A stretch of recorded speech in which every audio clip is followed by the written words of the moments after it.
going on? Well, you know, just doing okay, trying to warm up. Just, you know, yeah. It's our first episode, so warming up is important. Doing my Kegels.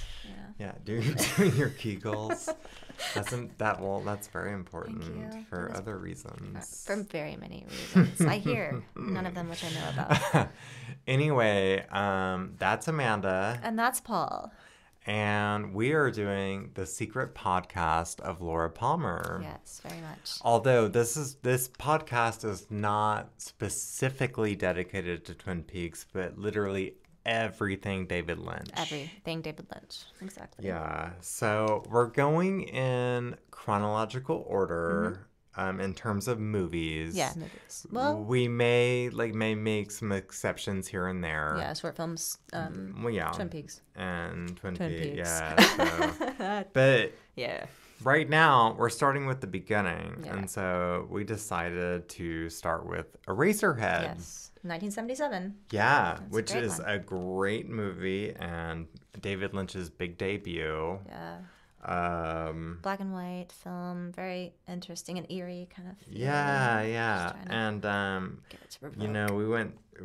we plan to go through everything from albums to art to books, everything that David Lynch has done as an artist. I think that we're going to cover at some point. Yeah, I think so. I mean, it would be unfair not to. I feel. But Eraserhead feels like a good start because we're just kind of like, this is where he began. This is the beginning, and this is our beginning. Yeah. This is our alpha. It's our beginning, too. This is our first podcast. And this is our second time recording the intro. Yeah, we had some sound issues on the first intro, and we probably have some sound issues on this one, but, whatever. Yeah, whatever.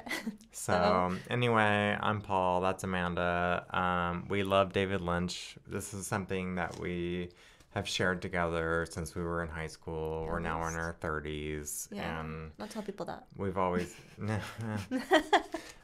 There's nothing wrong with being in your 30s. I don't think so.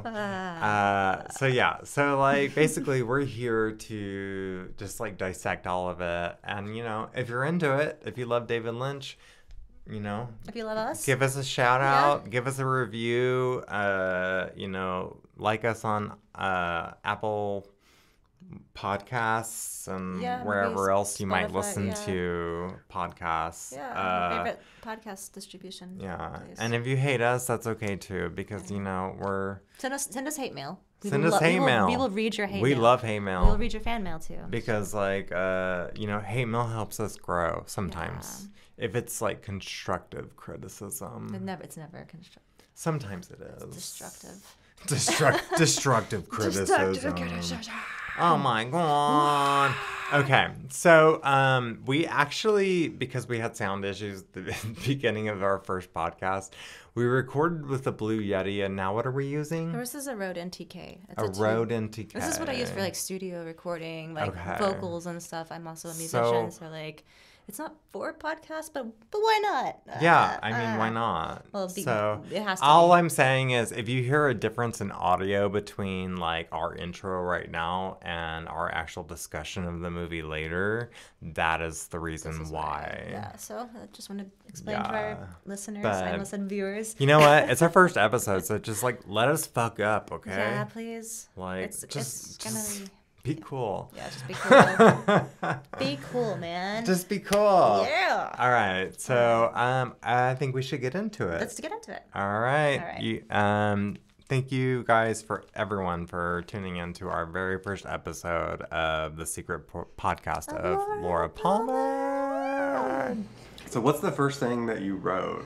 Well, the first thing I wrote was the industrial soundtrack, which I thought was really strange and cool, and I don't even know if it can be classified as a soundtrack. It's yeah, I don't know what it is. Yeah. Because it sets a tone and a mood, which, is the movie. Yeah. And David Lynch has always been very much about, the sound of, industrial... I mean, it's the city, or, the sound, the sounds of the city, kind of, because, you hear it also in Elephant Man and Twin Peaks, like the mill. There's Lost Highway too, a little bit. Yeah, like every movie basically. There's a lot of industrial. I mean, like, well, he kind of, I guess, with Lost Highway, he kind of branched from like actual industrial sounds to industrial like music. Yeah, I mean, with like Nine Inch Nails and all of that. But okay. Yeah. So the go ahead. Well, the industrial soundtrack is the first thing I wrote. Okay, cool. What about you? The first thing I wrote was open Jack Nance's face floating in space sideways over a planet that doesn't look like Earth, but more like a rock. Like a rock. So yeah, it's kind of like weird because you're just like seeing his face sideways, like against this like big giant rock. Yeah, and like juxtaposed is like what's the word? Like imposed? Yeah. Superimposed? Yeah. Superimposed onto it, and it's like David Lynch probably took two pieces of like film from the same shoot and like took the actual like film and spliced them and put them on top of each other. I see. Okay, that's because this was back before like After Effects and Final Cut. And... Yeah. I mean, what's film? Like, what is film? I don't know. So yeah, this is like one of my favorite David Lynch movies, and I've seen it a bunch of times. Yeah. I couldn't even tell you how many times at this point. I don't think I could tell you either, and I don't think it's one of my favorites, but it does make a statement about who David Lynch is and what he came to bring, and like, you know, he showed up and like this is what I got, come at me, bro. You know, like it was pretty cool, like, so I admire it, and I think it's and it was like really for its time. It was like, what the hell is this? Yeah, you know? like the midnight screenings. It's so weird. It was really strange. I mean, it is. Still, it's Lynch. Still really strange. But yeah, I love it, and I don't know. I've lost count of how many times I've seen it, but for the purposes of this podcast, we watched the movie twice, and we took notes along with it. Yeah. I had a separate set of notes that I think I knocked like wine or something over onto. It happens. So like. This is going to be a little rocky, but... Well, at least Paul actually, like, typed out his notes, and you could probably hear the, like, paper rustling over here while I'm trying to gather my thoughts. Yeah. So, you know, bear with us while we figure out what the hell we're doing and that sort of thing. We hope you enjoy the show, though, and, you know, David Lynch fans are our favorite people, so, like, if you just need something to listen to where people talk about... You know, David Lynch, because you're like, you don't have any friends, or like your friends are tired of you talking about David Lynch. You have something to listen to. Yeah, they don't get your reference jokes. Yeah, this is the place for you. Like when basically the only thing you know to talk about is David Lynch, and like for me, like the only things I know to talk about are like David Lynch, like obscure music, and serial killers. Yeah, those are like my topics. Yeah. So like talking to the family. Yeah. At Thanksgiving doesn't work for me. Not even with, like, you know, grandma or... She's dead. You know, it could work. Okay. But I'm just saying I don't have, like, a lot of social skills unless, like, it's something I'm very passionate about. Yeah, I feel you. Like, I'm very, like... So, you know, that's what I want to say. This is the place for you if you're, like, just someone who likes to nerd out on, like, really obscure subjects. Yeah, and likes to laugh. We like to laugh, too. Yeah.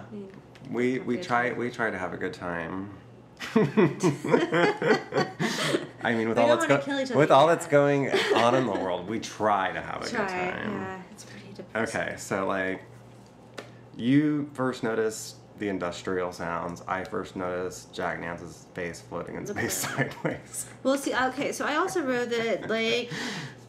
So is that a planet with his head in the opening scene? And like, of course it is. And then I also wrote the second time around. There was like so many questions about the rock planet and the man on it.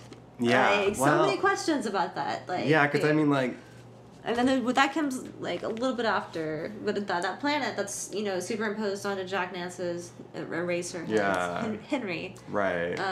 His name on his head, like. As soon as that kind of fades away, like it goes into the rock planet. It's a close up. Yeah, we actually like slowly move inside the rock. Yeah. Kind of like the Death Star. Like we like slowly move into the Death Star into the center of it. Just like the slow camera moves are, classic Lynch, like going into something. And really like zoomed in. Yeah, like. and like super slow, and you're like, where is this taking us? Like Honey, I Shrunk the Kids, right. kind of. And it takes us to a building with a giant hole in it. In the roof. Yeah. Yeah, and there's like a leper-looking guy. Like. Is leper PC? Can I say that? Leprosy. Yeah, it's okay, an actual disease. Okay, I don't know. Like, can you call someone a leper? Actually, I'm not sure. There's a leper-looking guy. Leprosy is a thing. There's a leper-looking guy who's looking out the window at night. And there's like these switches in front of him, like. Yeah, levers. Not he has levers. He has like cranks. Do you remember how many there were? I feel like it was just maybe 1 or 2. Okay, I was thinking 2. I was thinking 3 or 4, honestly. Okay. 3. I just wrote the leper pulls a crank and I'm gonna go spill wine. a sperm is thrown into a tiny pond. I also wrote the sperm thing. Yeah, the first thing. So we both interpreted that as like, that was a sperm. That was a sperm. Yeah. I don't know if it's because we've seen it. And then also, okay, so after that sperm comes out. Oh yeah, because I wrote, cool how the overlay of the sperm baby lines up with Jack Nance's shape. Aww. Yeah. And then I wrote, yeah. Okay, so after that, like the baby, the sperm baby looking thing, like falls into a pit of water. Right. And kind of the music gets really intense. Right, which I think is supposed to. It's like infanticide. Is what I wrote down. I thought it was like. Representing like reproduction, basically. Like, interesting. Yeah, like that was the sperm getting thrown into the wet womb, wet hole, into the wet hole. And sorry. Into that wet hole. Wet. Super wet. Okay, so that's what she said. We cut to Jack Nance and. He's walking in like this industrial setting. Everything's concrete. It looks like downtown LA, like in post-apocalyptic kind of like. If they were manufacturing like the factory part of DTLA where there's like. I don't know. Where there's like raves and stuff. Yeah. And your car is guaranteed to get broken into. Yeah. We're party monsters. But yeah, that one. There's a flat road, but he chooses to walk on these like humps, like these mounds on the road. I didn't notice that, but yeah, like you're. And and he's doing this while he's carrying a bag of groceries. And it's also in black and white, and that to me provoked like an uneasy feeling. Yeah. Just the entire like journey of his and he's stumbling too. He's like kind of like. Yeah, he's not very graceful. I mean, yeah, he's very awkward. Awkward is a good word. Yeah. It's a good word. But Jack Nance, I mean, that he's weird. He is weird. You know, and, there's R.I.P. He's also awesome as shit. Fish in the percolator. Yeah. Jack Nance forever. J-N-F. So yeah, I don't know why he chooses to walk on these humps, but I guess maybe it's like supposed to represent that he's choosing a more difficult path. Yeah, that makes sense. Or the path in front of him is about to become more difficult with ups and downs. Yeah. I don't know if you want to like really look into it. No. I'm just like, why is he walking on these mounds when he doesn't have to? Maybe that kind of like, that's a foreshadowing of his like decision making. It's like not always the best. I guess, or something. Yeah, I don't know. I'm also curious too, like, why David Lynch chose black and white. Was it just cheaper, or was it because like there was an actual like artistic intent? I think because he made The Elephant Man in black and white as well. Yeah, I did. So, can we talk about the apartment lobby? Yes, the floor. Yeah, because it has the chevron patterns, which are, like the Black Lodge, like my shirt, just like the Black Lodge. Yeah, yeah. You're actually wearing like a Twin Peaks inspired outfit today. You're wearing chevrons. With I love it. Got me for and she's wearing the choker I got you. It's the Azurite, is that right? Like the head of stone or something? I can't remember. It was like the Aries birthstone before diamond. Yeah, because I can't afford diamonds. No, I know. I still love you. Not as much. But still love you. I do what I can. But anyway, yeah. So he walks into his apartment lobby. It looks like the Black Lodge. Yeah. And it's very like Lynchian Art Deco. Yeah. There's like a long ass elevator door. Big elevator door. Yeah. And what, like, didn't it, like, wait forever? Like, was it? Yeah, I wrote, he waits for the doors to close for like 10 seconds. So he's like standing inside of it, but the doors aren't closing. Is that like a comedic touch, or was that supposed to be like a creepy sort of like, what's going to happen? I think it was just funny. I think it was funny too. I mean, I laughed. I did too. Like, okay, this is different. Like, it's just because you're just like, when is the elevator going to close? Like, we're like still like hanging onto the shot. Okay. Yeah, the pacing's pretty good. And I think that was intentional. Yeah. Sure, yeah. So, he's walking up to his apartment. When he finally gets there, there's a dead plant outside of his apartment. Yeah.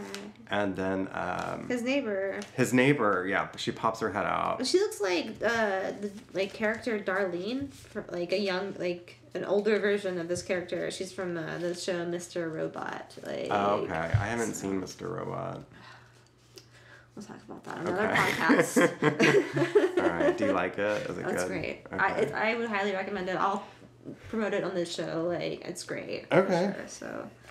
I'll take your word for it. What do you think, Tilda? Yeah. Paul's dog thinks that it's legit. She knows it. So anyway, yeah, she pops her head out and she's like, "Are you Henry? A girl named Mary called on the payphone and said you and your parents were invited to dinner." Okay, and she looks like really sexy and she's like holding her cleavage inside of her dress or what robe or whatever she's wearing. She seemed, I mean, one thing I wrote about that, like, that seemed kind of just normal, but the thing I thought was really strange was that was like the first dialogue in the entire film was like that, like, and I mean that was like at least 10, I think it was 10 minutes in. So, yeah. And we're finally someone's like, strange. and so I guess, and the first thing we find out is his name is Henry. Yeah, that's what I said. And then we know he's a neighbor. And and his neighbor said, it's kind of sexy. Mary called on the payphone and said you and your parents were invited to dinner or whatever, so. And I think he just responded like, oh. Yeah, he was just like, all right. Okay. Like, he was very passive. You know. You like don't really know what's going on inside this guy's head, or if there really is anything going on inside of you it. never really Eraserhead. Eraserhead. There's nothing there. It's erased. So yeah, he's going inside of his apartment. A hissing noise prevails while factory sounds remain in the distance. And he puts on a record player, and it's like this creepy carnival-sounding music. Yeah, but I noticed he skips ahead. Like, so, like, he puts it on, and then, like, it plays for a little bit, and then he's like, no. And he plays it, and it's kind of, like, all the same, except for this one part. Yeah. And it's, like, the blues is, like, I don't know, it's, like, why did he skip ahead? And I think the name of it was called Lynch something the blues, because I think that showed up whenever it played on like the subtitles. So maybe I'm gonna look it up, like why that song. Okay. Because that was kind of a weird, creepy, like, how would you explain that kind of music? It sounded like a haunted carnival from like a long time ago. Yeah, like when it was supposed to sound fun for children, but it actually is just really fucking creepy. Yeah. And Can I cuss on that? Yeah. Okay, I don't know. 18 plus. Fuck yeah, dude. Actually, I don't think cussing's that bad. Yeah, this is like, you know, trigger warning. There's cussing on this podcast. Yeah, cunts. No, sorry. I know. I didn't find out that was an offensive word until like a month ago. Oh, girl. I'm so sorry. No, it's so good. You cunt. I mean, you're a girl, so you can reclaim that word if you want to. The history of that word is actually pretty amazing. Everybody should look up the history of that word. Alright, what's the history of the word? Well, it's actually like, I think it's like an Indian word for the vagina. And it's also like, I want to say like I don't know, like it's a tribe. Don't know which tribe. I need to look it up. When you say Indian, do you mean Native American or like India? India. Okay. But it also means like a powerful woman. Right. Like it basically means like what like I don't know what it should be like. So yeah, like I don't know. I'll have to. Well, great. We're gonna get hate mail on our first podcast already. So whatever. It's one person's opinion. I don't even know. I didn't know about that history, so I think it's interesting. I think it's. I mean, yeah. I don't know. So I don't know. But I want people to get more comfortable with like and understand where I'm coming from with me. Right. Like, cause not like the first event, like first. The first one, like we're dropping the C-bomb. Like, you cunt. I don't understand why cunt is offensive. Back to the Okay, so like I wrote, can we take a moment to talk about Henry's hair? Okay. Because it's just like ridiculous. It is. It's pretty crazy. It's just like, it reminds me of the guy from House Party. I don't think I ever saw House Party. He just like has that like rectangular or what? It's very like 90s, like Fresh Prince kind of like almost. Yeah. Like, well, that's like House Party. Oh, okay. Like Kid and Play. Kid Remember Kid and Play? Is that a band? No, they were like. Actors? It was like an early 90s like Group? movie with Kid and Play, and like it's called House Party. Kid and Play, the names of the actors? Yeah. Kid and Play. Yeah. Where are they now? They were, I don't know, probably hanging out with Salt and Peppa. Touche. So, yeah, his hair is crazy. There's piles of grass and there's this like weird dead moss on the floor. Weird dead shit like everywhere. And it's on the dresser. Yeah. It's like it's gross. It was there's like moss on the radiator, the chest. Is it real or not? Like, is that like really there? Like, I don't know. It's in this weird like, because it's all surreal. It's so surreal. Like everything kind of. So it's like, what is this stuff? I don't know. Yeah. So like I don't know. I said the moss on the radiator slash the chest like is it real or not? I'm not sure if that or not. Another thing I thought was he put his damp socks like on the radiator. It's kind of just like the way like he behaved when he got home was kind of strange. Like the things he did were very like OCD. Well, he pieced it together a photo of Mary. Yeah, like, that was already ripped in half. It was already ripped in half. Yeah, and.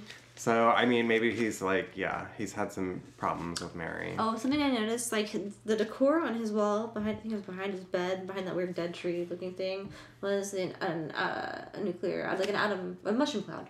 Yeah. So I kind of not throws back. It's kind of like... Well, Twin Peaks, because like Gordon Cole also has that like in his office. That's right. Yeah. Mm-hmm. It's. I mean. And then there's also Episode 8, but that's a whole other story. It's a whole other podcast. Yeah. On its own. In fact, that's probably going to be a 3-part podcast. An hour of it will just be us sweeping the floor. Or hanging your wall art. Yeah.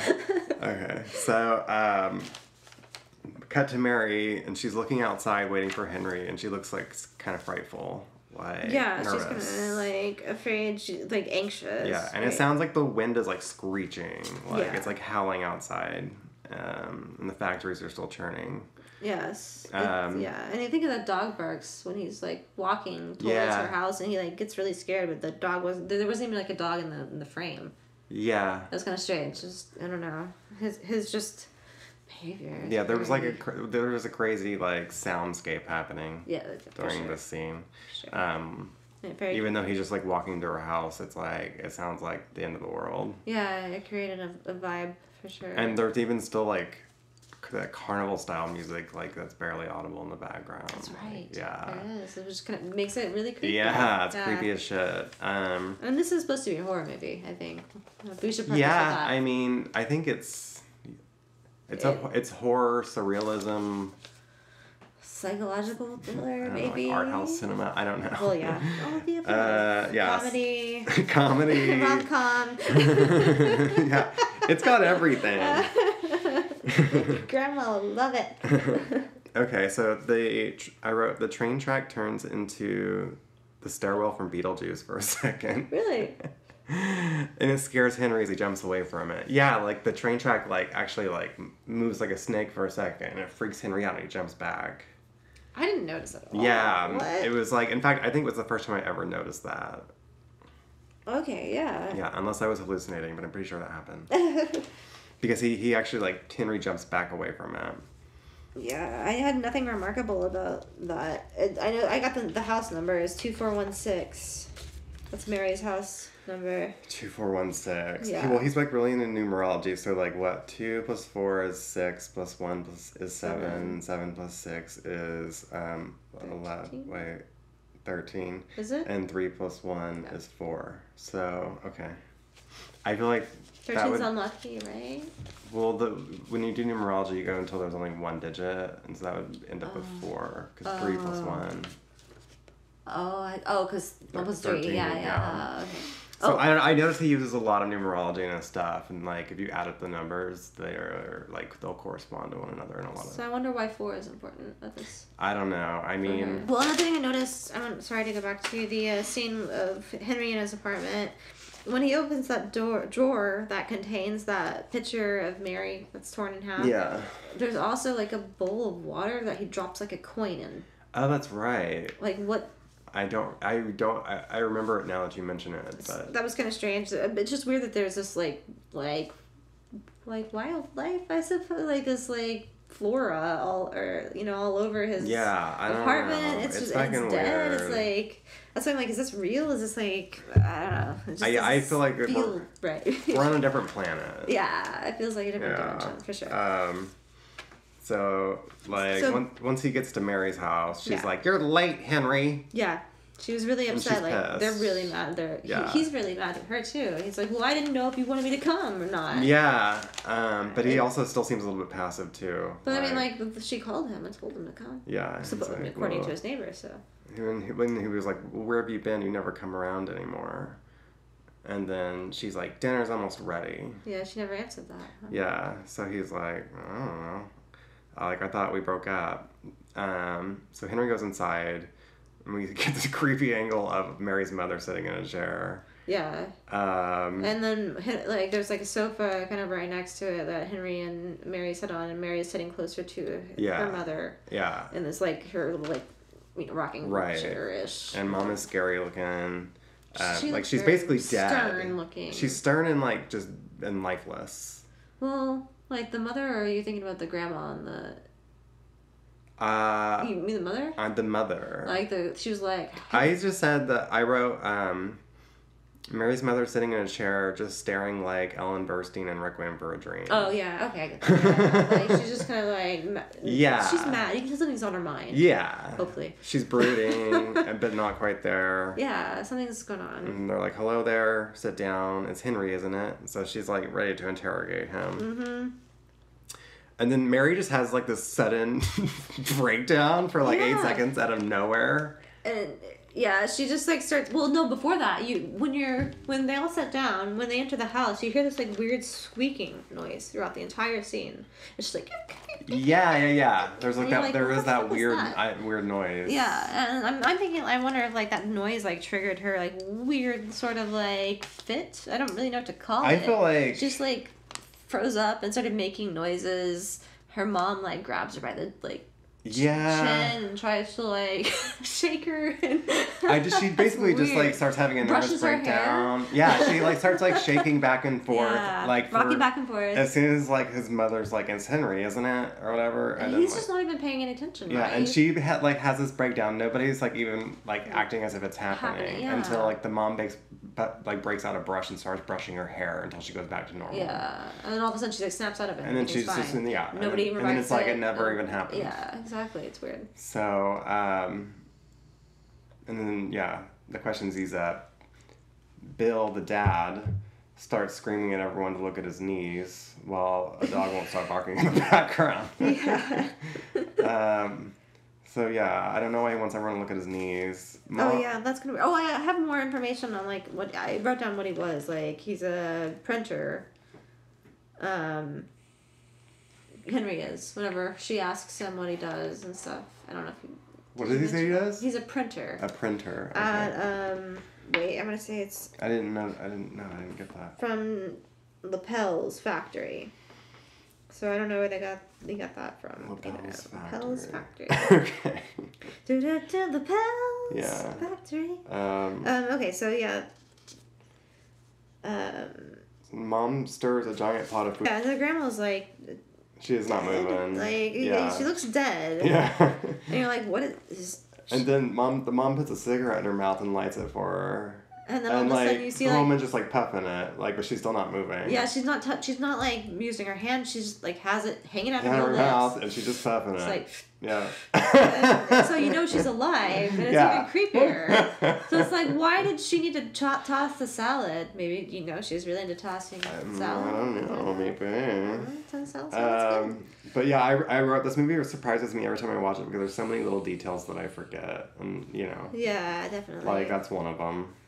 The clock was. I have The cuckoo clock. Yeah, I have what the clock was at. It was at. I can't tell. I think it was at like 1.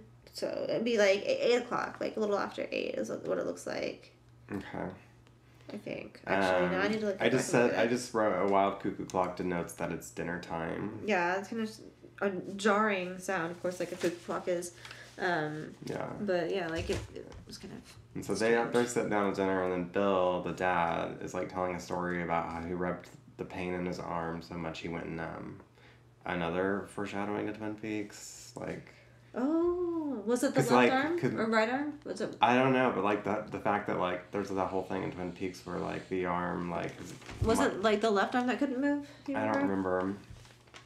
So I don't know what David Lynch's deal is with like armless people or people's arms going on. Yeah, arms. He is the arm. Yeah, and so I was like, does he want to carve his arm off? And then I'm like, no, he just wants Henry to carve the chickens for dinner. Yeah, he's afraid he's gonna cut himself because he can't feel his arm. So he's like, Henry, cut these chickens, and these chickens, like, they're not like chickens; they're like baby chickens that like. I think he said that they're store bought. I remember that the dad saying like they're the craziest things are like all store bought chickens. They're tiny or something. He makes some sort of comment about like what they are, and so when he cuts into it, like right, and the mom starts like speaking in tongues while this is happening. Oh yeah, like she's and like the blood freak out. There's like blood, like was there blood? Yeah, the chicken like, squeals and bleeds, and then the mom runs out of the room sobbing. But before she runs out of the room sobbing, she's like, whoa, like she's like having a freak out, kind of like a fit, like his daughter, Mary her had. daughter, yeah, it was, and then what else? So Dad and Henry are left alone at the table while the others check on Mom. And the dad's just smiling. This creepy fucking smile. Like, he just has, like, nothing is affecting him. Like, the entire time. Just, like, but even creepier than that. So they have, like, an awkward conversation, followed by a long silence. Yeah, I don't really remember what they talked about. But the mom comes back and then asks if she can talk to Henry privately. And that's when we find Mary crying and Dad still smiling big.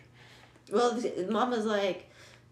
Oh, that's right. Yeah, like can we talk privately? The dad just didn't change his face. Yeah, just like this big creepy smile. So she takes Henry aside, and she's like, "Did you and Mary have sex?" Yeah, something like that. Also, notice this. I keep coming back to Twin Peaks, but there's just so many like connections. I never noticed this, but there is sound of electricity zapping, and it's the same one from the opening production logo of Twin Peaks: The Return. That's right. You noticed that? Yeah. It was just like, bzz, bzz, yeah. Yeah. Like, I noticed that there was like this cool uneasy like bass noise going on at that part too, which I can't like recall offhand, but. Yeah. So Mother chastises Henry for fucking Mary. Yeah, like it gets hostile. You think it's gonna go down, and then like. Yeah, and then she tries to make out with him. Just like Laura Dern's mom in Wild at Heart with Nick Cage. Right, yeah, she's like throwing herself at him. Though. So it's curious. So mom just is like throwing herself at him. And then Mary comes in and is like, stop it. Yeah, and that's when the bomb drops. They have to get Mary. Well, the big reveal is that Mary's pregnant with Henry's baby. Yeah, that's right. And they're like, they basically were like, we invited you here because it's your responsibility to go pick the baby up. Yeah. Oh, I also wrote, like, you can tell, so I think, is this a spoiler? I'm not sure, but, like, David Lynch said that, like, basically Eraserhead was, like, about a nightmare. It is a nightmare. Yeah. And you can tell, like... Well, this whole podcast is a spoiler, too. So, spoiler alert, like, we're okay with that. Either watch these movies ahead of time, or you're going to get... Because we're talking about everything that happens in the movie. Or listen to us and see if you're into it. Yeah, or just, like, listen to what it sounds like, and you don't even have to watch the movie. Yeah, that's true. We'll give you the play-by-play. And then, I said, like, you can tell it's about, like, a nightmare. When the mom starts, like, being sexual, and then, like, stops, and pretends like nothing happens, and it's actually scientifically proven that you become, like, aroused, during sleep, like, during REM sleep, and so you have a lot of sexual type of dreams as well, so, like, that sort of, like, just random, like, sexual encounter is, like, very, like, dream like. Okay. That's what, usually happens in dreams. Interesting. Yeah. So yeah, you gotta go pick the baby up. Henry gets a nosebleed. That's right. And then I wrote, Mary's channeling Laura Dern in Blue Velvet as she sobs. Like, I feel like... It was pretty much like... There was like, okay, like, this is like... David's got a thing for a woman who looks like this. Yeah. Kind of wretched, a little bit sad. And yeah, troubled. She just has like kind of like a long face and like blonde hair and like just looks kind of innocent. Yeah, for sure. But also sad. Very sad. Yeah. And Dad's just like, dinner's getting cold. And Grandma's still sitting there like smoking in the kitchen. Oh, that's right. Okay. Yeah. So... There was a talk about getting married. They said that like, you have to get married. Yeah. No. Okay, so sorry. Whenever like Henry's mom tells Henry that that Mary's pregnant, they said that it's a premature baby. They said that, and then they also say that they can only get it when they get married. Oh, and so I wrote down like, why did they say that? Mm-hmm.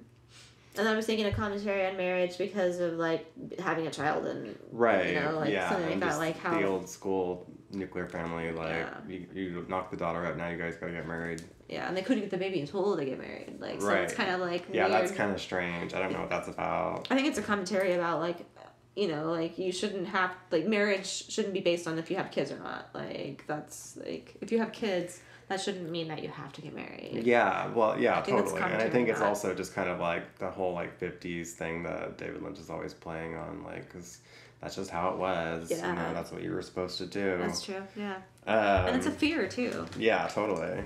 There's some fear. So, cue the baby. It looks like a fucking alien. Yeah, okay. Mary's taking care of it. And yeah, this baby looks fucking scary, like a little monster. It's spitting up stuff, right? But the baby's eyes are cool because they look really real. They look very human. Like I know it's like no, it's CGI for sure. Yeah, right. It's like a puppet. I don't know what the hell it is really, but it's not a person. Yeah, I don't know. Is it a person? No, I'm just wondering like how maybe they were like moving grapes inside the eyeballs or something. I don't know. Yeah, I have no idea. That's interesting. It's super realistic. It is, yeah. It's kind of, it's creepy. And yeah, so this baby is terrifying, if you can even call it that. And then so Henry gets the mail after. So Henry comes home from a workday while she's taking care of the baby. Yeah, she's trying to feed it. And she's at Henry's apartment. I think she asks him if he had any mail, and he said no, but he actually got mail. He got that like weird thing in a paper sack, and it turned out like it was like a weird worm looking thing that he put. Yeah, I forgot about that. I think he put it in the drawer or in like another sort of like it was like an Indian in the cupboard type of fucking cupboard that like just put it in there. Yeah. So it's just kind of proven that cupboards like that make tiny I things remember come that. to life. Okay, I'm starting to remember that now. What the fuck is that? Yeah, no, it was really weird. So like before Henry comes inside the apartment though, there's like this sound of like a train, and it sounds like really ominous. Like the sound's like been lowered and like running backward, like the sound of a train honking backward. Oh yeah. And it's really creepy. Mary's inside. She's sitting with a baby, and then Henry comes in, does his thing, and then he like is laying on the bed sideways, and then that's when we see the radiator, and it's like hissing and just keeps getting louder. And then, like, that's when we get, like, another zoom in, like a slow zoom in into, like, are we going inside of another world kind of thing? And we are, right? At that point. I guess so. It's kind of like, in the beginning we went inside the planet, and now we're going inside the radiator. Which I thought was a very strange device to do the radiator thing. I need to fucking organize my notes. So back, like, when the dad was talking and explaining his history when they first met, like the planes start like roaring overhead, like when he's yelling about like his past and like getting really passionate, like planes like start roaring like sound, like right, the house shakes. It reminded me a lot of Fear and Loathing when he like Johnny Depp's Raoul Duke is in the like hotel room and they're tripping on acid, and the I think it's the photographer comes in, and they're watching a Vietnam War documentary, but I guess Johnny Depp's character is so fucked up that he thinks that this photographer who's talking about the races that they're gonna cover, like I was talking about Vietnam War, and like all of a sudden these like bombs go off and everything shakes. So it's very like similar to that. Okay. I don't know. Like I'll kind of have to show you. I haven't seen that movie in like forever. Are you fucking joking me? It's been a long time. It's really good. Yeah, I watched that movie before I ever took hallucinogens, so I didn't totally get it. Yeah, see, when I first watched it, I was like that. I didn't really get it. Like that. But afterwards, it's fucking. I think you'll love it too. I really do. Well, I mean, I'll have to watch it. You would love it. I actually bought it, so we can watch it sometime. Perfect. Yay! I would love to watch it with you. So, we go into the radiator, and we see like a stage and a spotlight, and then it disappears, and the baby starts crying. And then, basically, they have like a short little, is there any mail? No. It's like the only thing they say to each other. But there was mail. That's what we're talking about. Yeah. Thing. Yeah. And he's like, no. And then I said this scene kind of reminded me of Rabbits, like that series he did that he put in part of Inland Empire. It had that feel to it. I can see that for sure. Like it felt like we were watching like a demented sitcom or something. I thought it was strange that when Henry came home, like the first thing he did, like he didn't even say hi to Mary or the baby. He just he took off his shoes and then like laid on the bed and stared at the radiator. I think he like looked over and like smiled and maybe made like a hand gesture, but like never went over there. Yeah, like, I mean, well, this is just like like they don't like each other. Okay. Tradesies. I mean, I think they're just like, well, we have to take care of this fucking baby together. But that has a lot in it. Well, I mean, obviously he's not into it, right? He's not into having a baby. I mean, he doesn't seem like he's into anything. Really. That's true. He's kind of just like he's just not into it. He's gone. Yeah. He's gone. He's not into life. He's a race. Like yeah. It's like he's not even there. I wonder if that's like what it's supposed to be about. It's just some commentary about how people are just kind of like bumbling idiots, I suppose, or if it's actually supposed to be about like something deeper. Or, like, I mean, a lot of people say it's about like men's fear of fatherhood, like I mean that's because they don't really have the paternal instinct, whereas like mothers have that, you know. Yeah, well, some of them. Besides yours. I love my dog though.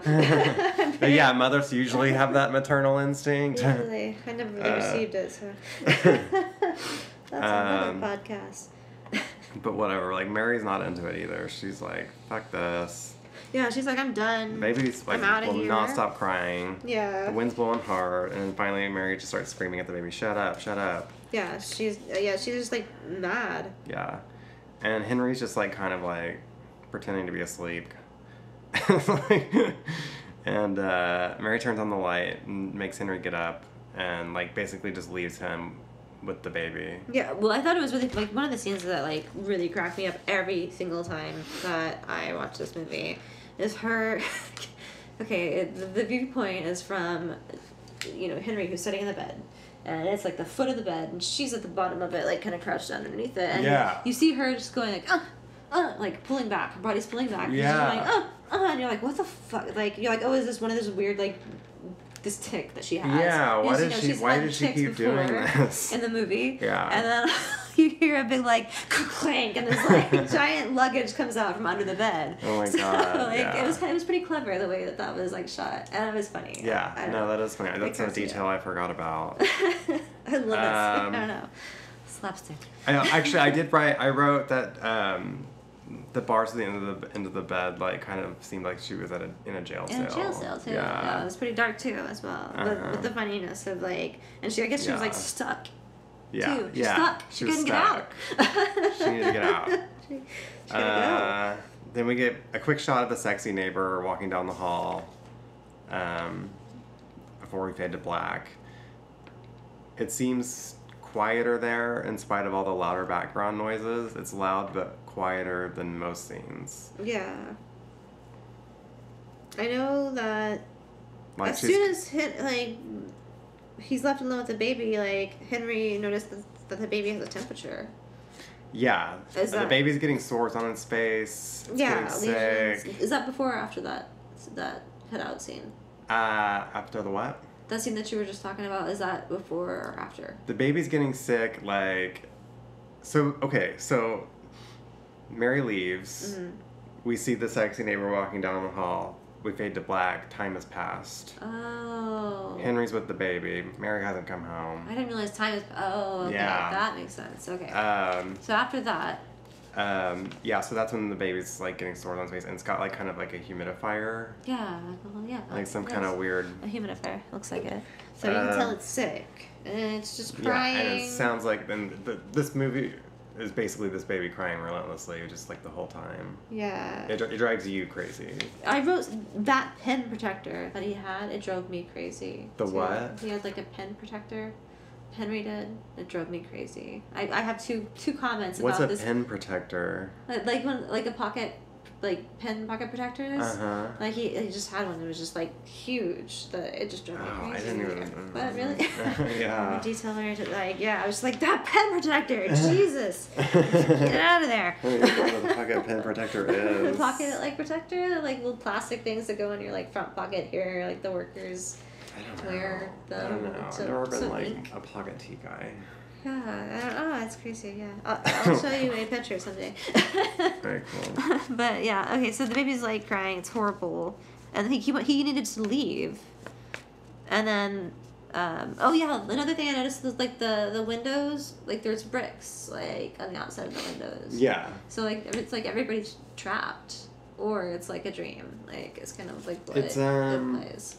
Yeah, there's no view outside the window. Yeah, there's no view it's just anywhere. like bricks. Yeah. Everything's industrial. I wonder why. I wonder if that's why he like escapes to the radiator or something like that. Yeah, well, because the radiator starts hissing again, and he's not able to go to sleep. Right. And then we zoom in, and there's like these industrial type of doors made of rock that are opening, and then the carnival music's back, and then we see the checkerboard stage. Mm-hmm. And then, like, a creepy blonde woman in an A dress. Yeah, with, like, chipmunk type. Her cheeks look like the rock planets. Yeah, that's true. Yeah. Yeah. That's crazy. So then we have the whole infamous, in heaven everything is fine, right? Yeah. And she starts, like, stepping on the sperms. I don't think that heaven doesn't happen until the very, very end. Okay. This is when she's just like looking very cute. She's like like and she's dancing like, a little bit. She's like squishing the little sperms that were falling on the stage or whatever. Though. And she has like 50s like clothing with the like. She's wearing an A dress and white flats. Yeah, exactly, and she's like very innocent looking, except for like the balls. Except for the on crazy her face. Yeah. Like she seems like she means well. But she's creepy as fuck at the same time. I mean, it could be worse. I don't know. It's got like a whatever happened to Baby Jane like feeling to it a little bit. That's very true. So cut to Henry asleep, and Mary's in bed, and she's like clacking her teeth and jaw. Yeah, that's right. And he tells her to move over. Yeah.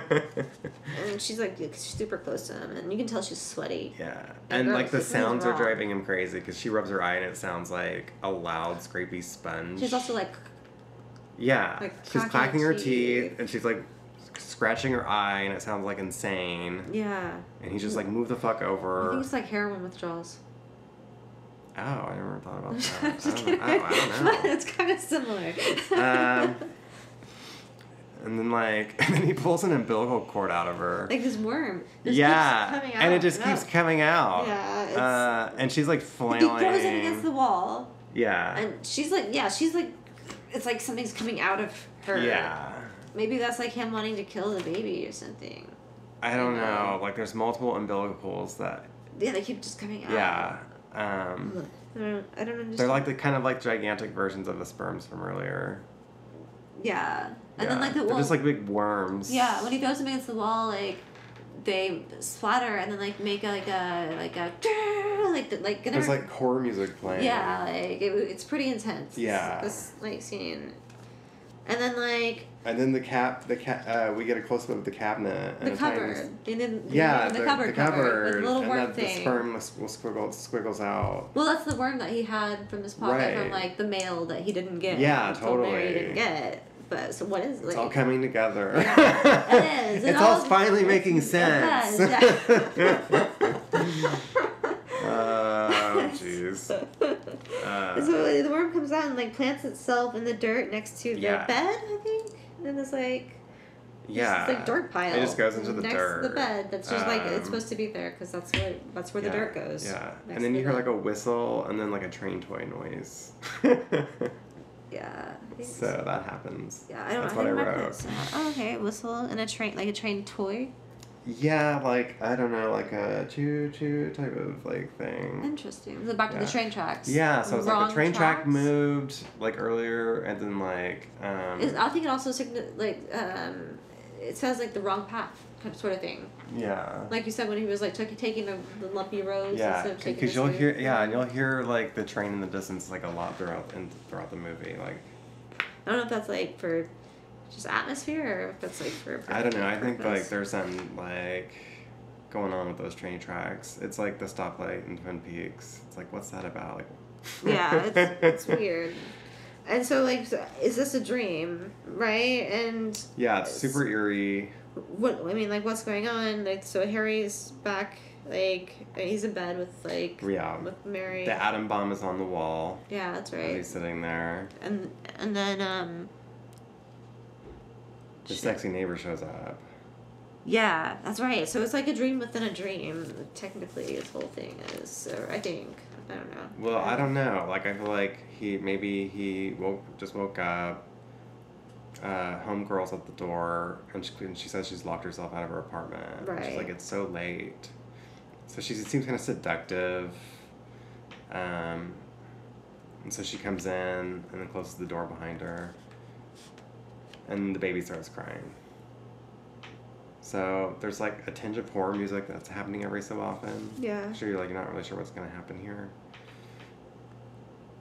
Did you have anything on that? Yeah, I'm trying to. And the baby's crying through this. I remember. And Henry's like putting his hand over it to shut it up because he's like, okay. I think he's embarrassed about it. He's like, there's this sexy woman in his apartment. He's like, fuck this baby. I want the lady, to fuck this baby. I think there was like the awkwardness before. There was a sexual tension for like the scene. And she's like, "Where's your wife?" Yeah, she asked about wife. He's like, "Where's your wife?" So were you down to fuck? And he was like, "She must have gone back to her parents again. I'm not sure." Yeah, I thought that was really strange. It's like, why wouldn't he doesn't even know where she's at? Yeah. So she just like took off. And then she asked to like. So the woman like smiles and they start kissing as the baby starts struggling. Well, yeah, she has to stay the night first because like she's locked out. And so they're like. And then they end up having sex, and the baby's screaming while they're having sex. Oh yeah, that's right. And she looks over at the baby in like horror. Yeah. She like looks at it and like scares the shit out of her. Well, no, but like they have like a weird like love making thing in like the hot tub. Yeah, they're like in a crater hot tub. Yeah, like the bed turns into a hot tub. Yeah, which is kind of like when the sperm got thrown into like the water at the beginning of the movie. That's a good connection. Oh my goodness! Nice, and she's like, as she's getting fucked, she's basically like, "Oh God, I don't want to be impregnated." Like that's what's running through her head. Yeah, she's like, "I don't want a baby." Yeah, I mean, it makes sense because Jesus Christ, he obviously doesn't have good genes. Yeah. Look at his baby. Yeah, like where the fuck did that baby come from? I think it's all the radiation or something. That's true. Yeah. So then they go underneath the water and don't come back up. And there's like this music that like gives it a more relieving tone, but the woman still looks on in horror, and that's when she sees the rock. I wrote down the neighbor sees the planet rock. Yeah, and that's when we cut to the lady in the radiator, who actually when she does like in heaven finally, right? Yeah. It's a really intense scene, so yeah, a lot happens. Yeah, I wrote a lot about it. I have a lot of questions, like, I wrote like I said about fatherhood, and then like I'm curious, like when did Lynch like have his first kid? Like, is this like based on like his experience of like fatherhood as well. Like I'm I think curious so. about the psychology of that as well. So yeah, that's kind of what I got from there. So yeah, like, and then goes into the radiator. Right. So, I mean, this is what I wrote because I can't, it's hard for me to even, like, imagine this. I wrote, the lady in the radiator does her In Heaven song with the church organ music playing. Should we sing it for them? No. 1, 2, in heaven. Are we going to be, like, taken down for copyright? Like, I think you only get to sing 3 seconds of it. There we go, I got it. I think it's okay, so whatever. Henry appears and tries to hold hands with her, and then she disappears. And the leper from the beginning is staring at him side stage. Oh, that's right. Okay. Yeah, and then a weird there's like a wind piece of rock is like rolls out with a tree. Yeah. Hold on. And you're like, you really basically have no idea what's going on. Things scatter from the floor. Large pieces like of dirt. Like basically the dirt like that's like on his like bedstead. Yeah. Like it comes like center stage, right? Yeah, I guess it's kind of like that. I wrote like it's kind of like the tree from Twin Peaks: The Return. That's true too. Yeah. He replaced the. So then, Henry's head is decapitated. Yeah, he looks nervously at like he's like at a bar. It's like on the side of the stage, and then he looks really nervously, and then all of a sudden, his head just pops. Yeah. And lands on the floor, and like. And so then we show the balcony of the theater they're in, the theater inside the radiator. And well, and then the baby. The baby, has replaced his body. It like emerges from his neck. So and, it's like a regular. Up, right? It's like Henry's body and the alien baby's head. Like it goes and it's still, tiny from. It like expands, right? Doesn't it start like super tiny, like Beetlejuice-esque? Yeah, kind of like that, like the waiting room. Well, I guess vice versa. And it's still screaming and crying. Yeah, it's like this horrible wail. Like, I wrote like in all caps. It's like it's intense. It gets really intense. So then, like his head falls through the floor, like through the blood on the floor of the stage and back into this like. Industrial outdoor setting. So his head's like I almost sees his head fall and splat. Like, in the road. Yeah, it says it head falls through the ground in an industrial area. Yeah. That's exactly what it wrote. And then this kid comes out. Yeah. Like it seems like it's another world. Yeah. Right? The kid walks into the lobby with the head. And then he just takes like it's a thing. Like that's what they do. There's a man in the shop and like he's ringing this buzzer like he's hitting like the reception bell like over and over and over like like obviously he's trying to get somebody's attention. Yeah, and so another guy comes out and goes, okay Paul. Okay Paul. Like okay Paul. Yeah, like, and they take the head to the back room where another man's waiting. Yes. Then that man drills a hole into the top of the decapitated head of Henry. And then, like, I think he grabs a pencil, right? No. He drills a hole into it. Okay. It feels very, like, Nine Inch Nails Broken era. Yeah, and it just, like, seeing nobody, like, reacts to it. Like that's what's going on. Like, they're just like, oh, what's in this head this time? Yeah. Like, is this head okay? It's just weird, like, the surrealism and, like, how normal it is. Yeah, everything's just kind of happening. Yeah. There's a lot of passivity. Yeah, exactly. Despite crazy things happening. And that's like what makes it so creepy. Yeah. It's like nobody who's reacting to the fact that this is crazy. Yeah, it's strange. So after drilling a hole into the head, they take Henry's head and basically like incinerate it and turn it into dust. Yeah. And then the guy says it's okay. Well, because you got the pencils with erasers. Like, well, I noticed that the pencils with erasers are like moving in the belt, so you kind of know like this is about like erasers. But yeah, I wrote like it's okay. Is that like regarding like the Eraserhead? Yeah, I guess so. Like the eraser's okay, like it works. Yeah. That's interesting. Okay, so it's a good eraser. Yeah. Okay. This head is a good eraser, which makes sense. Now everything makes sense. It comes together. What are the two different types of pencils, like the numbers or whatever? Number like, 2. Okay. And then there's like the other ones. Why? Like numerology? Yeah, I was just seeing if there was any connection. Yeah, I would definitely look that up. Because one of the things I said after this is that, like, Henry wakes up in bed and then he's dressed. I think I did write down what the numbers were. Because I think... Sorry, go ahead. He lives in apartment 26. And I wrote 6 plus 2 is 8. That's the number of completion according to Twin Peaks: The Return. Whenever Bill Jeffries as the teapot is talking to Mr. C, but that's a whole other thing. Yeah, I mean, well... So, and the lady who lives across from him is number 27. I was like, is there such a thing as a number 27 pencil? But I may have just been making that up. So we're basically nearing the end of the movie, though. Yeah, we are. Sorry about that. Yeah, so he knocks on his neighbor's door where homegirl lives. She's not answering. So yeah, Henry's in bed awake, so it's like a dream. He wakes up in bed and he's dressed. Like Yes. he's already fully dressed. Yeah. And the wind's blowing outside. He walks out of his apartment, which is 26, and he knocks on 27, which is where the woman that he had sex with lives. Mm-hmm. And because she's not answering because she had that whole like horrific sexual encounter with him. Yeah. And the baby starts to kind of like mockingly laugh at Henry. Yeah. And then Mary's still gone. There's no Mary. Yeah. And the baby continues laughing.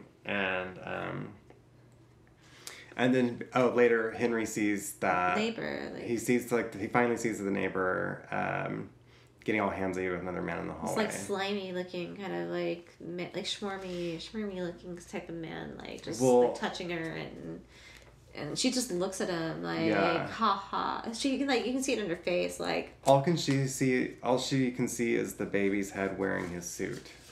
Is what I wrote. Yeah. So like. Is that what was there? Yeah, well, she's making out with like a guy in there, and she looks at Henry, but she just sees Henry with the baby head. Yeah. Yeah. So that's what all she sees in him. Yeah, she's like over it. She's moved on. Well, it's commentary about like women who don't want to date men with kids too. Yeah, totally. And that's another thing about like fatherhood, the fear of fatherhood. Like, what if I lose my wife? The fear of fatherhood, the fear of motherhood. Am I gonna have another wife? Yeah. You know, like after that, or fear of parenting. Fear of relationships fear of with children as well. Yeah. Yeah. Fucking scary shit. We're not parents. We have dogs. Yeah. We have dogs. Okay, so then, like, he sits in sadness after he goes back inside of his apartment, and he goes to the baby and cuts it open. Like, well, the baby's been surrounded by casting. Yeah, it has, like, this white like, cast around it, like bandages. Yeah. Jinx. And he cuts it open with, like, surgical scissors, and the baby, like, starts, like, freaking out and shaking. Yeah. I think he thinks that he's, like, just gonna help the baby, maybe, and... He's like, I don't know, like, if he's like, I'm gonna kill this baby. Like, I'm done with this, or like, what is this about? I don't know. So, like, the opening of the casting reveals, like, a body split in two, and, like, and, like, it just kind of opens up. And then, like, its organs, its, like, heart is beating. Yeah. And it starts to, like, grow, like, this, like, thing, like, inside of it, like, one of the organs just starts to, like... Yeah, I see what it seems to be the heart, and then Henry stabs it with scissors. Fix your heart to die. Fix your heart to die, seriously. Fix it, or else you're gonna die. So, yeah, Henry takes the surgical scissors, stabs the heart, what appears to be the heart. Yeah. And then, like, it bleeds out. Baby. And then, like... cream corn looks like it's got like a Garmin Bozia feel to it. Yeah, so I feel like there's a ton of Twin Peaks and parallels to Eraserhead. Yeah, and then dream nightmare sort of like escape, like dreamscape, nightmare escape. Yeah, it's same universe maybe. I don't know. I said it reminds me of the Evil Dead 1 ending. Which is like because like it has this creamed corn effect too whenever like the last demon dies or whatever. I don't know. I need to watch it again. I think I've seen 2 a couple times, but not 1. It's good. Yeah, I know. Okay, so the sperm is then stuck in a light socket, and then we have like another reference to electricity. Yeah. And then a giant monster goes into the lamp we keep seeing, and then we're back in space, and the rock explodes. Is it an egg? Yeah. Wait a minute. I have something more written down. Like, so like while he's doing that, like the lights are, he's like cutting the baby. Like the lights flicker, and then after that, like a replica head comes out of the dirt that he planted, and the lemur starts electrifying. Yeah. So is like the worm in the cabinet, like, does that equal sex? Like he put that worm leper or lemur? Leper, I think. I think the leper starts electrifying his head, but I wrote lemur. Close. Yeah, like, whatever. You know. And then, like, this snake, like, baby head keeps getting larger. Is that after what you were talking about, or no? I don't know. A lot happens in, like, a little, like, the baby dies, and then all of a sudden we just see, like, this weird... The lights burn out, and then the planet rock shows up and breaks apart. Okay, that's where I'm at. Yeah. Okay. Yeah. The rock explodes, and then we see the leper, not the lemur, electrifying Henry's head after the rock explodes. And then the lady in the radiator is giving Henry a hug in, like, this white hue, like she's an angel or someone who's come to rescue him. Yeah, and it kind of reminds me of the Wild at Heart with, like, the... Wait, wasn't that your comment? Like, it reminded you of, like, Wild at Heart. The whole, like, she's, like, the angel and... Yeah, I don't know. I mean, I just think, like, she says, like, in heaven everything is fine, so maybe, like, he's dead and he's finding happiness. I don't know. Yeah. I mean, I have no idea. The ending is so crazy that and then the credits. It could mean 100 different things. Yeah. Well, you know, like at the end of Wild at Heart, with like Cheryl Lee coming down as the angel and like kind of rescuing. Yeah. Everybody, or like the Good Twin Witch. Peaks. Yeah. You saw that right? Twin Peaks, like that. Yeah. There's the angel. Spoiler alert. Huh? Yeah, spoiler. There's always like special sort of like light in the darkness. Yeah. I guess kind of thing like. It's kind of...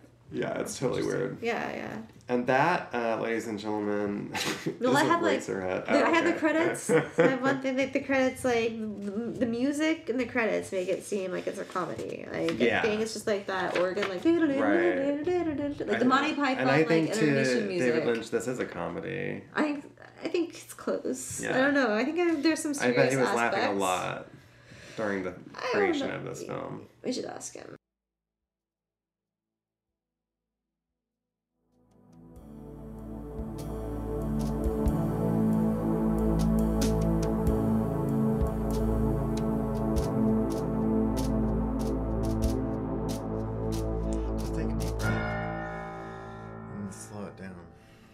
Hey guys, we want to hear from you. Reach out to us on Twitter. Fuck me in the asshole. Okay. Hey guys, we want to hear from you. Reach out to us on Twitter at TSPOLP, the secret podcast of Laura Palmer. And send us insights, insults, and anything you think that would make this a more enjoyable listen experience. The secret podcast of Laura Palmer is... Fuck. Have you never done, like, just talking? You never done talking? I was in broadcasting in high school, so I did that, like, on the TVs every day. No, I've never done anything like this before. You want me to try it? I want to do it. Like, I want to be able to do it. Okay, all right. I just don't know why I'm getting so tripped up. It's like, all right. I don't know. Like, why are you nervous?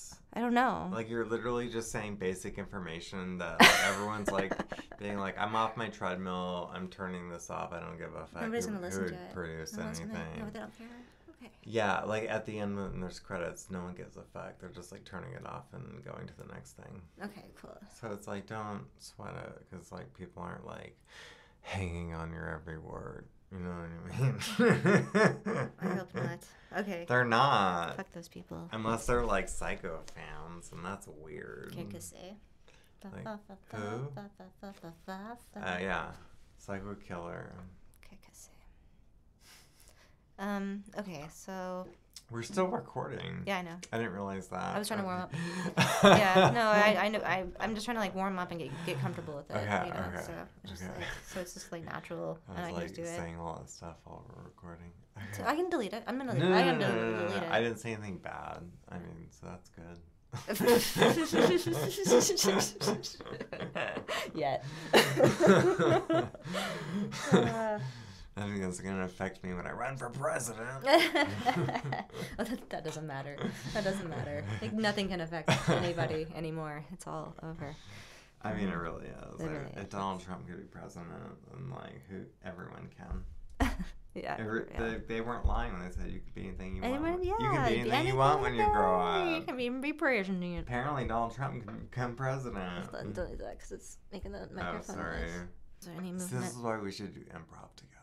I know. Because Oh, speaking of, we got banter. I just don't want to do it alone. I want you to do it with me. Yeah. I want us to do it together because I think we'd be great together. I mean, even like our texts, like where we just like kept going with like the shit The poop jokes. They're pretty fucking funny, man. We just did poop jokes for like 3 hours.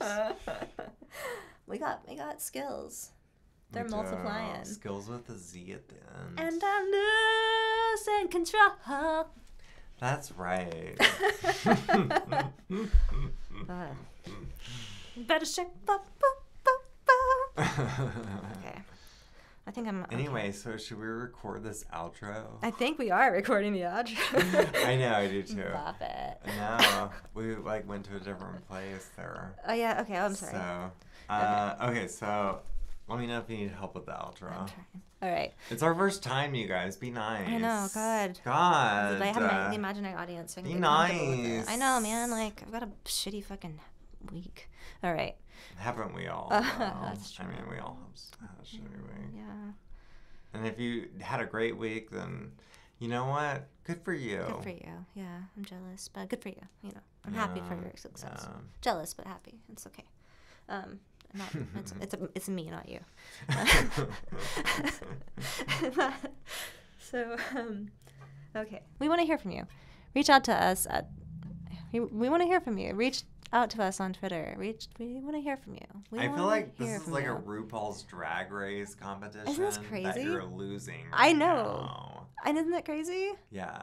Okay. I don't know what to tell This you. is like a RuPaul's Drag Race competition that you're losing.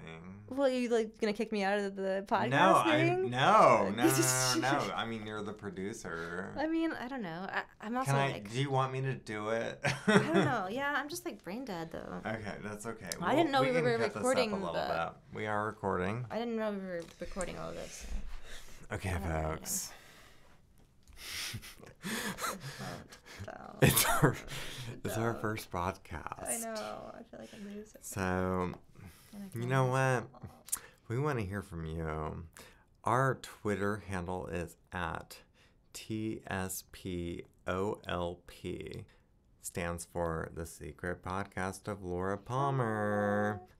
Like I said before, this is a David Lynch podcast, not Twin Peaks necessarily centered, but everything David Lynch. We want to hear from you, your insights, your insults, or anything you think that would make this listen experience more enjoyable. The Secret Podcast of Laura Palmer is created by Paul Medley, co-hosted by Amanda J. and Paul Medley. Music is by Revenue LLC. Check them out. Us out. It's we're also Revenue LLC. 50-50. We invented Post-its. And it's produced by me, AJ. All right. We'll see you the next time for Yeah, we're gonna do Elephant Man next time. Yeah. So stay tuned. Stay tuned.